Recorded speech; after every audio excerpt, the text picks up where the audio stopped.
Sally. Hi, nice to meet you today. Thank you for talking with me. I am Melina Hamilton.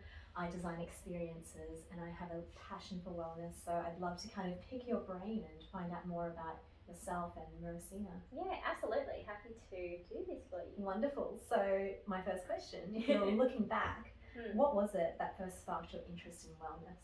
In wellness, as in like having a wellness business, or wellness Wellness as a in thing? general, as a thing, and perhaps even a business. Yeah, okay. Well, when I was 15, I was always really spiritual since I was young. But when I was 15, I got my first spiritual teacher, and that's when I learnt meditation and energy work. And then as I was learning that, it was all for my personal practice. And then as I was learning that, I realized that it could change the way I experienced the world. And then, so I kept going and I had different teachers. And then when I was 21, I entered the corporate industry. I was in tech, and I kind of forgot about my practice for a short few years. But then one thing when I was 23 that really hit home was that so many people around me were very rich. They had a lot of money. They were like, 45-year-old males, general, like the general people that I worked with, and they had a lot of cars, holiday houses, boats, children in private schools, wives who didn't necessarily have to work. And I was like, that is amazing that they worked so hard to have that. But then I realized a lot of them weren't really necessarily passionate about what they did. And when I asked a lot of them, what is it that you really want to do? And a lot of the times it was, oh, well, I don't even really have time to think about that because I have to do what I'm doing here to sustain my lifestyle.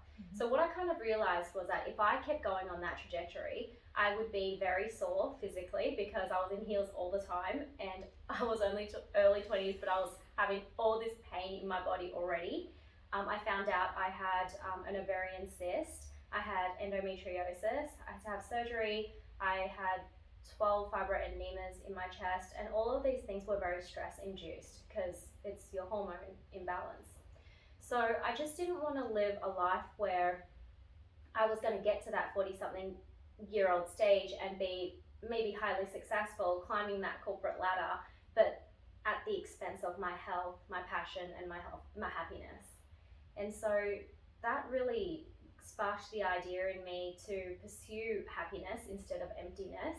And when I discovered that, I was like, oh my goodness, I have to share this with the world.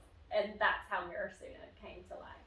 That is an incredible story, and what a journey you've been on. Yeah. And it sounds like that you looked within to be able to address the kind of concerns that you had around where your life was headed. Yeah, 100%. I think one of like the key points in terms of why I chose to become a wellness practitioner and to serve in this world through Mirasuna and through any of my life's work is because I got to a stage in my mid-20s where I realized what it was like to be happy and to be so fulfilled with the things I did have as opposed to the things I didn't have. But then I very quickly also felt unhappy because I was like, there is so much suffering in the lives of people around me. And then I realized I can't actually be happy unless if people around me are also happy. And so that's what really led me to starting Mirasuna, is just to help people pursue that eudaimonic type of happiness over a hedonic type of happiness. That's a wonderful contribution to the world, actually. And I can see that you're really passionate about opening up this urban meditation center, sanctuary, studio. How has Mirasuna evolved since you opened it? Honestly, I would say like since the day the concept originally that I had for it is nothing like what it is now. This room that we're sitting in is now the massage Reiki room.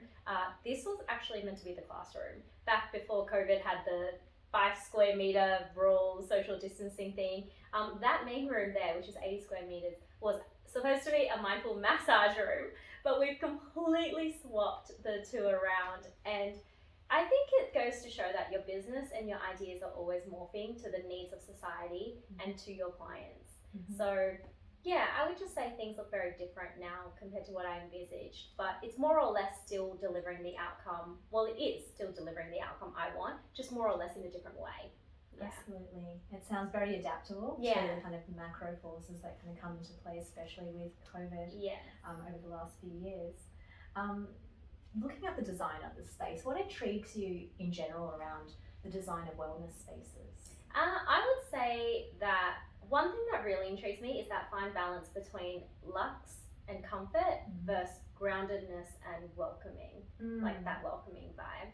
I feel like, you know, when you step into a 5-star hotel or like a very fancy wellness establishment, which by the way, Australia really doesn't have many of at this point in time, I would say that you kind of get like this really prim and proper vibe where you've got to look a certain way, you've got to dress a certain way, and you kind of feel like you need to be a certain person to fit into those places. And I think it's really hard for a business owner and for a business to be all those beautiful things, but to also be authentic in wellness and not just use wellness as a money-making tagline and a thing you slap on your business title or whatever. So for me, that's like what intrigues me the most is anytime I go to a place is I don't even care how it looks, no matter how good or how bad or whatever, like not bad, but you know what I mean, like how upscale or not it is, I don't care. What matters to me is how authentic is this place, and that's what intrigues me. Wow, and that certainly shines through with the Mirasuna design that you have going here. The style, I would call it luxurious, personally. But how would you describe it in your own words? I would describe it as very luxe as well. I would say it's very luxe and grounded wellness. Wonderful, that's a beautiful description. So tell me about the types of experiences and events that you organise here. Everything here is meditation and mindfulness based. So you either, like no matter what you do, whether it's a massage or a sound meditation or a mindful stretch class or an anxiety workshop or a breathwork journey, anything is always to do with you being able to disconnect with all of those life stresses outside, but also in your mind, to come into this stillness in your heart. And this stillness exists in all of us. Sometimes it's just harder to find. Sometimes it just takes practice, time, and patience to find that stillness. And so I would say that everything we do here, no matter whether it's a retreat, a class, a massage, or anything like that we do, even our alcoholic events like wine and wind down and yin and tonic, it's all designed to help you come home to yourself. Wonderful. I like the way that you describe that. The way that I've interpreted that is that you're going within. Yeah. You know, you're going within, and you know, that's really interesting around how you make people feel. Yeah. So how do you want people to feel when they're experiencing this at Mirasuna? I wanted to, this is probably gonna, I hope this doesn't come off the wrong way, but I hope everyone comes in and feels like they're not necessarily, like nobody here, I've got to watch how I say this, but when you're at Mirasuna, everybody is somebody. And you're not more important than anybody here. Like our instructors, we have a very flat structure when we approach our clients. Like we do not put ourselves up here and our clients and students down here. We perceive ourselves as the same with everyone in the community. And so I don't care how much money somebody has or what title they walk in with or anything like that. When you're here, you are a human, like any one of us. And so I want people to be seen and heard in that for the true essence that they are. And the true essence of us being human is like, we're not perfect. We're all going through shit in life. You know, we have our ups and downs and we all have a lot to deal with and we all share the same spectrum of emotions. And so when we're here, we're all practicing for the same goal, is this goal of happiness and stillness. Yeah. So thinking about that goal that you're helping people achieve through the experiences and the events here, what goes through your mind when you're deciding on what to offer? Yeah, it's always about what do people need. That's always my starting point. And if I ever came from it as what do I need or what does Mirasuna need, I just don't think would even be successful because your needs are so individual, you know, like they're so different to other people's. So what we've become really good at as a community and as a business is to listen to our clients and to see exactly what are they experiencing. So for example, pre-COVID, we weren't doing much around anxiety. There wasn't many things focused around that word even. Of course, we address that in the classes, but I mean more of like a public facing, we wouldn't call something an anxiety empowerment workshop like we do now. And the reason why we have had that shift towards anxiety is because there has been such a big demand in our community for us to help people and to give them the skills and techniques to help them manage and alleviate their anxiety. So back to your question, how do I decide what to put out there? It's really about listening to see what is it that people actually want us to put out there. And then asking myself, does this align to the business and the community? Like, does this feel authentic to us? Because we have had a lot of opportunities of people coming to us saying, hey, can we do this at your studio, or can we do that? And like, I can see the financial opportunity, but for me, it's like not really about that. Like, you start to dilute the energy and the love that goes through the community. And so it really is about what do they need, and is it in line with what we want to deliver, which is authentic wellness in our own way. Yeah. I love that. And if you're providing some advice for other people who want to run certain events or even retreats, what are the biggest challenges that you find that you're coming up against? I would say finding good practitioners is really hard. I would say finding the right resources in general is really hard, and resources is a really big word in this particular case. I'm talking about the skills that we have as practitioners, like they're the resources that we have to draw on. Finding people to collaborate with, spaces to collaborate with, it's becoming really, really hard. And the reason why I say that is because I feel like there's a lot of practitioners out there. Like, it's like, lots of people are coming through in terms of like, lots of people doing their yoga certifications, more and more people are doing their meditation teacher training, but it doesn't mean that the quality is increasing overall across the industry. And so there's a lot of noise. There's a lot of noise because a lot of people are putting out retreats and events, and there's a lot of practitioners to choose from. But it's actually made my job harder because it's really hard to find the ones who are really grounded and experienced and along their journey to a point that I would like to be able to then be with my students, my community. And I think that is the challenge for everyone, is when they're planning events and stuff, it is about finding the right people and the resources that align to your mission and the outcomes, and being so careful about that, that fine balance. Yeah, agree. And thinking about resources and the right people. You also mentioned the space. So what are you looking for in a space if it's not here at Mirasuna? One of the things that my friends and I, as in my wellness practitioner friends and I, look for is actually the owner behind the business. So we might step into a space and we'll be like, it's like amazing, like this is where we want the retreat, and then we'll converse with the owners and we're like, no, like that's not the same vibe. They're in it for a different reason, or we can just foresee that there's not going to be a harmonious relationship. And yeah, it's just that energy that we don't want to bring into the event or the retreat or whatever it is. So that's really important. And you know what, like if I was in my corporate days, I would never care about that. If I was planning a corporate event, as long as you have enough chairs and the projector is there and I can get the sound system working, it's all sweet. But I think it's just so different when you're trying to infuse the right energy into what you're bringing into this world. Yeah, so that's really important. But obviously having the right practical facilities is really important. Like I was planning a retreat one time during COVID, and the original space we had with my friend who I was collaborating with, it didn't actually have enough bathrooms for the amount of people that were going to go. And lucky, like COVID cancelled that, so we ended up going somewhere else with sufficient bathroom facilities. Yes. And I know it's like something so small because you're like, oh no, people will be able to deal with it. People are used to like camping or whatever, or like roughing it out. But it really does go back to the outcomes and how you want people to feel. If you want people to feel looked after and have a no fuss day where they can wake up and not have to line up to go to the toilet and be able to shower with hot water without waiting for the hot water to refill and stuff, these things are really important to consider.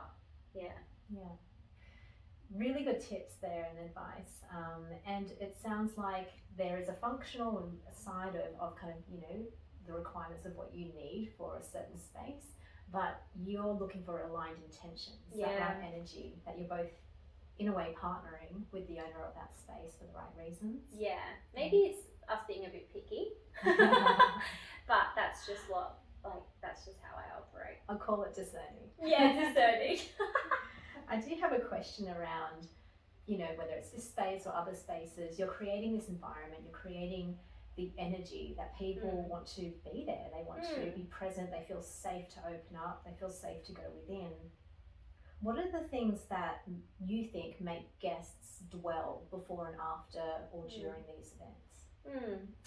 There's a lot to that. I think it's about, that's a really big question, because I have actually mapped this out and it's not an easy thing to describe quickly, but I always think about the pre, during and post experience. One of the things that we really don't like doing at Mirasuna is rushing.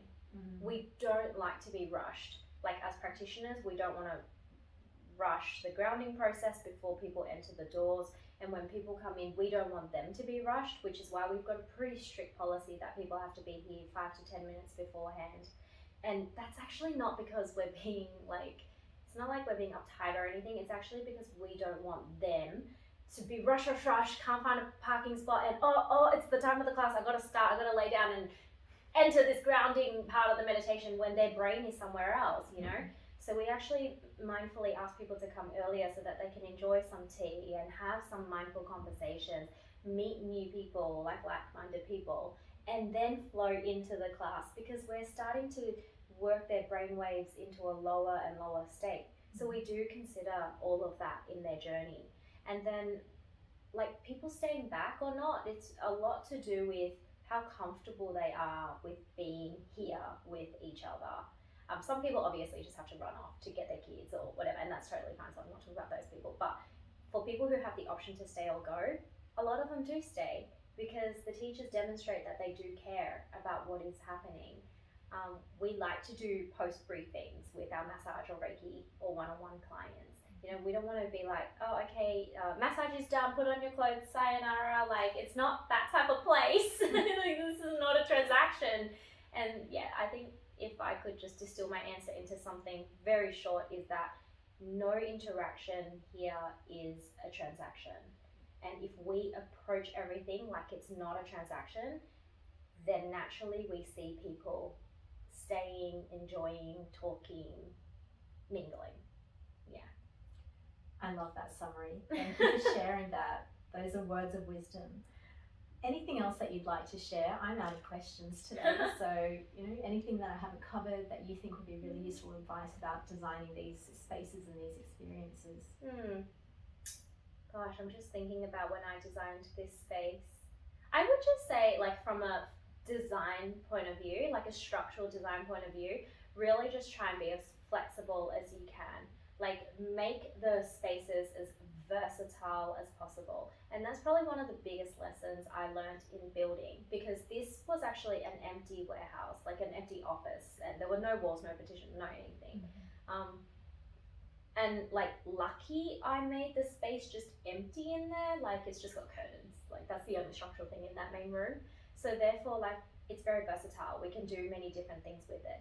And I knew that if my first plan didn't work, i.e. 10 massage beds in there, massage pods and stuff, and I knew if that didn't work, I could make it a meditation room. If a meditation room didn't work, I knew I could open all the curtains, take out all the beds, and it could become a big conference space for trainings or whatever it is. So that would be one of the biggest lessons I learned, is that this world is so demanding on business owners to adapt. And you can't adapt if you have all these fixed variables in your space and in your life and in your mind. You're only we deal with a lot of constraints already as business owners. One of my jobs as an entrepreneur is to remove those constraints and allow myself and my businesses to grow beyond the physical borders that are created by myself or by other things. Yeah. It sounds like you and your business embody the growth mindset. Yeah. When you are a small business, your business is kind of you are kind of your business. But yes, I try and instill as much as my knowledge and my wisdom into the space, but I also want Mirasuna to take on its own energy. And that's another thing I will add to, like, when creating a space and a community and a business, is that the business is not you. Like, I don't want people to be like, oh, Mirasuna equals Sally Kellett. Like, that's never what I wanted. I don't teach every class in here because I know if I did, everyone would think Mirasuna is me, but it's not. And I want the business to take on its own identity. I want this community to form its own energy. You know, everyone comes in and they're like, oh, you've done such a wonderful job with Mirasuna, the community, like, everyone's so nice here. And I'm like, it's not me, it's all of us. It's you by having this conversation, you know, it's everything, it's everyone. Yeah, and that's just how I look at spatial design, offerings, like my role in the business, my role as the community leader. Yeah. Wonderful. Thank you so much for sharing with me today. And I think this is really valuable information, not just for myself, but for anyone who's interested in beautiful, luxurious spaces that, that specialize in wellness and people's well-being. Thank you. Thank Sally. you so much. We'll see you, everyone. Hope you guys enjoyed.